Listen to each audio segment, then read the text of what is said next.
একদম ট্রেনের মধ্যে কোনো উল্টো পাল্টা জিনিস খাবি না, ঠিক আছে?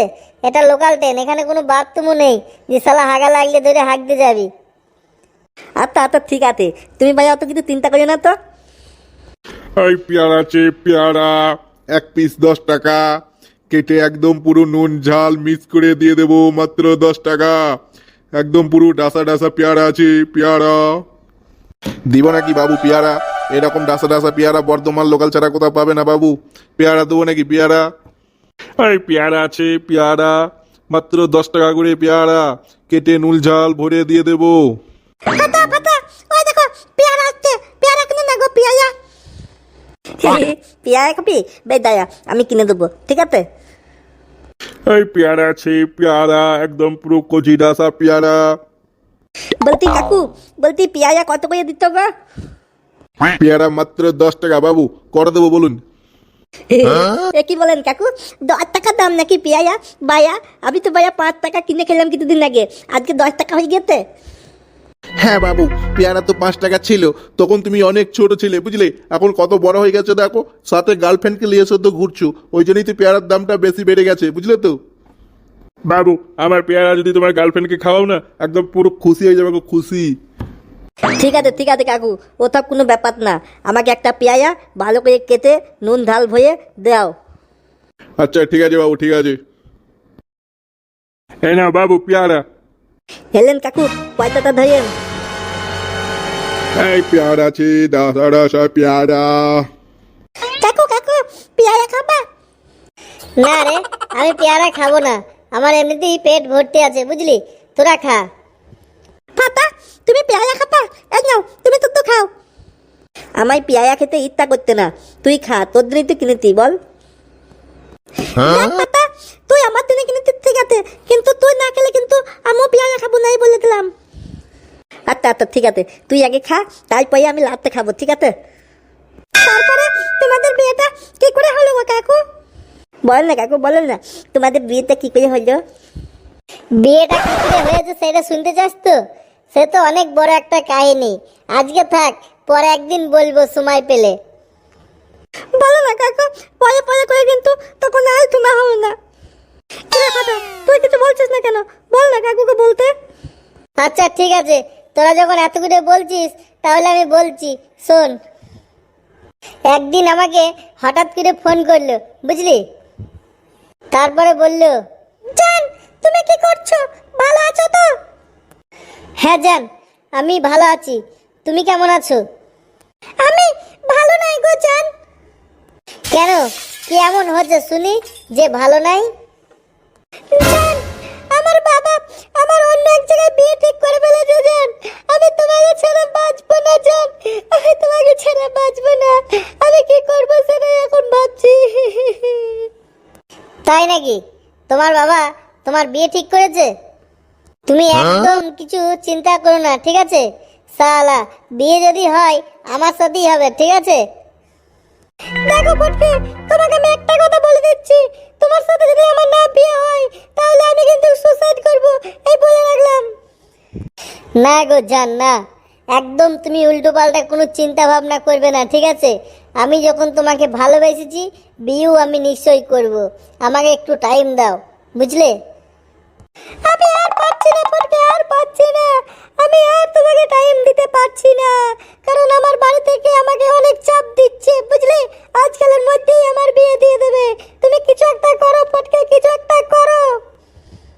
দেখো জান, আমিও তোমাকে কিন্তু আমার নিজের জীবনের থেকেও বেশি ভালোবাসি, তোমাকে যদি আমি না পাই তাহলে আমার নিজের জীবন দিয়ে দেবো, বুঝলে জান?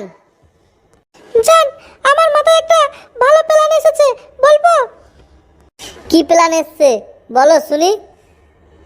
না, সব কথা ফোনে বলা যাবে না বুঝলে, কেউ জেনে ফেলালে প্রবলেম হয়ে যাবে, তার চেয়ে তুমি দুপুরের দিকে একটু মাঠের দিকে আসো, আমি ওখানেই তোমাকে সব বলবো।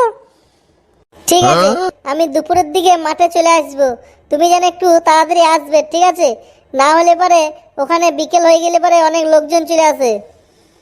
আচ্ছা ঠিক আছে। তাই পাইয়া কি হলো গো কাকু? তারপরে দুপুরে মাঠের মধ্যে গেলাম, সালা যেয়ে দেখছি ও আমার আগে এসে ওখানে বসে আছে। আমি যখনই ওর কাছাকাছি গেলাম, তখন ও অনেক কান্নাকাটি শুরু করলো। এত কান্নাকাটি করতে লাগলো একদম পুরো ভেঙে পড়ার মতো। তারপর ফটকে, আমার বাবা আমার অন্য জায়গায় বিয়ে ঠিক করেছে, তাড়াতাড়ি তুমি একটা কিছু করো ফটকে। আমি কিন্তু তোমাকে ছেড়ে বাঁচতে পারবো না গো। আরে অত কান্নাকাটি করো না, বুঝলে? কান্নাকাটি করলে তো সব কিছু সমাধান হবে না, তাই না? দেখো, যেরকম তুমি আমাকে ভালোবাসো সেরকম আমিও তোমাকে ভালোবাসি, কিন্তু আমাদের দুজন কি ঠান্ডা মাথায় চিন্তা ভাবনা করে কিছু একটা বের করে নিয়ে আসতে হবে। এত কান্নাকাটি করে ভেঙে পড়লে আমরা কিচ্ছু করতে পারবো না। সব থেকে ভালো হবে তুমি আমাকে নিয়ে পালিয়ে চলো বুটু, আমাকে নিয়ে পালিয়ে চলো। আমরা দুজন অন্য কোথাও বিয়ে করে ওখানে সুখের সংসার করব। না জান না, আমি তোমাকে বাড়ি থেকে নিয়ে পালাইতে পারবো না। কারণ হলো, আমি যদি তোমাকে নিয়ে চলে যাই তাহলে নানা লোকে নানা কথা বলবে তোমাকে নিয়ে। বলবে বলো, কে কে বললে আমার তো শোনার দরকার নেই। আমি তোমাকে ভালোবাসি, আমি শুধু তোমাকে চাই, বাস, আর কিছু না। দেখো জান, লোকের কথা নাই আমি ছেড়েই দিলাম, কিন্তু যে মা বাবা তোমাকে জন্ম দিয়েছে, যে মা বাবা তোমাকে লেখাপড়া শিখিয়ে ছোট থেকে এত বড় করেছে, সেই মা বাবাকে কষ্ট দিয়ে তুমি আমার সাথে চলে যাবে? এছাড়া আর কোনো উপায় নেই ফটকে, আর কোনো উপায় নেই। তুমি জানো না আমার বাবা অনেক ডেঞ্জারাস লোক, ও যদি আমাদের কথা জানতে পারে তাহলে তোমাকে খুব মারবে ফটকে। দেখো, আমি কিন্তু তোমার সাথে আর একটা কথা বলবো না। কারণ হলো, তুমি কান্না করছো, তুমি কান্না করা থামো, তারপরেই আমি তোমার সাথে কথা বলবো, নাহলে কিন্তু আমি এখান থেকে চলে যাব। দেখো জান, তুমি যদি সত্যিকার আমাকে ভালোবেসে থাকো তাহলে শোনো, তুমি যদি ভাবো আমরা পালিয়ে যেয়ে বিয়ে করে সুখে শান্তিতে সংসার করব, কোনো দিনই হবে না। কারণ আমরা পালিয়ে যাব ঠিকই, বিয়ে আমরা ঠিকই করব, কিন্তু আমরা সুখে থাকতে পারবো না। যদি তুমি আমাকে জিজ্ঞাসা করো, কেন ফটকে তুমি আমাকে এরকম কথা বলছো কেন? দেখো জান, আজকে তুমি আমাকে অনেক বেশি ভালোবাসো, আর আমার জন্যে তুমি নিজের জীবন দিতেও রাজি আছো। আজকে তুমি তোমার নিজের মা বাবা ভাই বোন পুরো আত্মীয়কে সবাইকে বাড়ি ঘর ছেড়ে দিয়ে আমার সাথে চলে যাবে। এখন তুমি তোমার মা বাবাকে ছেড়ে চলে যাওয়ার কথা ভাবছো। যখন তুমি বাবা মাকে ছেড়ে চলে যাবে না, তখন ওই বাবা মায়ের জন্য তোমাকে সারা জীবন কান্না করতে হবে। তাহলে আমি কি করব বলো ফটকে, কি করব বলো? দেখো ফটকে, তুমি বিয়ে করতে পারবে না, তাহলে আমাকে ভালো কেন বেসেছিলে বলো, আমাকে এইভাবে কষ্ট দেওয়ার জন্য? না জান না, এগুলো তোমার ভুল ধারণা। আমি তোমাকে কষ্ট দেওয়ার জন্য ভালোবাসি নাই, বুঝলে? আমি তোমাকে সত্যি খুবই ভালোবাসি, কিন্তু আমরা কোথাও পালিয়ে যাব না, ঠিক আছে? আমি চাই যে তোমার বাড়ির লোক আর আমার বাড়ির লোক দুজন দুজনের বাড়ির লোক এক জায়গায় বসে বিয়ের কথাবার্তা বলুক, তারপরে নিজের মা বাবার আশীর্বাদ নিয়ে বিয়ে করে সুখে সংসার করব। আমি শুধু এইটুকুই চাই, বুঝলা জান? তুমি যদি ভেবে থাকো যে আমার বাবা মা তোমার বাবা মায়ের সাথে কথা বলে দেখাশোনা করে বিয়ে দেবে না, এটা কোনোদিনও হবে না। কারণ আমি ভালোভাবে আমার মাকে আর বাবাকে চিনি, যে ওরা ওদের পছন্দের মতন ছেলেকে আমার সাথে বিয়ে দেবে। থামো জান, থামো, তুমি আর একটাও কথা বলবে না। কারণ আমি সব কিছু বুঝে গেছি যে তোমার বাড়ির লোক কোনো দিনই মেনে নিতে পারবে না, তাই তো? কি বলছি, বাল শুনছো নাকি বড়? জান, তুমি একদম চিন্তা করো না। তোমার বাড়ির লোককে আর আমার বাড়ির লোককে আমি এক করবই। তাতে আমার যতই যাই হয়ে যাক না কেন, আমি ওই দুই বাড়ির লোককে এক বাড়িতে করব, আর দেখাশোনা করার পরই তোমার সাথে আমার বিয়ে হবে। আর তার আগে যদি অন্য ছেলের সাথে আমার বিয়ে দিয়ে দেয় তখন? আমি তোমাকে চ্যালেঞ্জ করছি যে তোমার বাড়িতে যেই বিয়ে করতে আসবে তাকেই আমি কেলিয়ে খেলিয়ে দেবো, ঠিক আছে? তুমি একদম চিন্তা ভাবনা করবা না, আমি তোমার বিয়ে হইতে দেবো না। তোমার বিয়ে হলে শুধু আমার সাথেই হবে। তাই যেন হয় ফটকে, তাই যেন হয়।